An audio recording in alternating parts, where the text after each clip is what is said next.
More now on our top story, the shooting of two police officers in Ferguson and what it tells us about relations between the police and the public. Jason Johnson is a professor of political science and communication at Hiram College in North Ohio. He joins us now from Atlanta. Jason, good to have you on the program again. What did you make of St. Louis County's police chief's comments to the press an hour or so ago?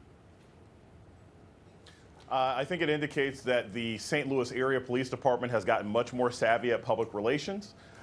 He managed to deliver most of his press conference without completely savaging and criticizing the protesters who were there. But I do think there is a slight problem because he seemed to imply and then backtrack and then imply again that the shooter was a protester. And really, nobody knows who the shooter was at this point, or even if it was just one person. You say about them being savvy about public relations now, that the messages that they're putting out, the police, he seemed to have a different narrative today in the press conference to his on-the-hoof comments last night after the demonstration and the shootings. Right. So initially he said that they think the shooter was in the crowd and it was 125 feet away. And now today he says they think the person might have been 220 feet away and up on a hill. I am familiar with the area. This shooting took place right in front of the Ferguson Police Department. There are rows of houses. There are stores there. There are lots of different places where someone could have shot from. And I think it's somewhat irresponsible for him to suggest he knows yet because they haven't conducted anything close to a full investigation. And what does last night's shooting tell us about the low that relations between the community and the police have sunk to in Ferguson?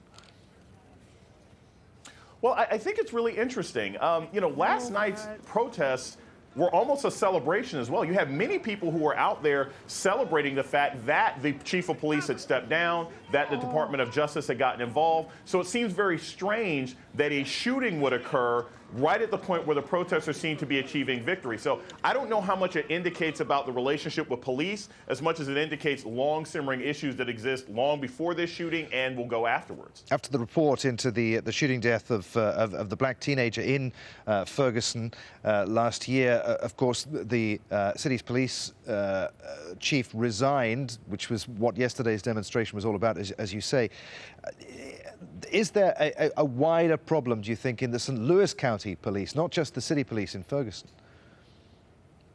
Oh, yes, Adrian, I completely agree. There is a systemic problem. If you look at the two key elements from this Department of Justice report, it wasn't just that African Americans were singled out and harassed and were much more subject to violence from the police. It was also just general police corruption of officers handing out tickets and fines over and over and over again in order to support the coffers of the city rather than actually doing their jobs. And the Department of Justice suggested that this very same set of practices could be found in almost any county in the area. So I think everyone in St. Louis County is a bit concerned that they might come under the spotlight of the Department of Justice. All right. Jason, good to talk to you. As always, many thanks indeed. Jason Johnson there in Atlanta.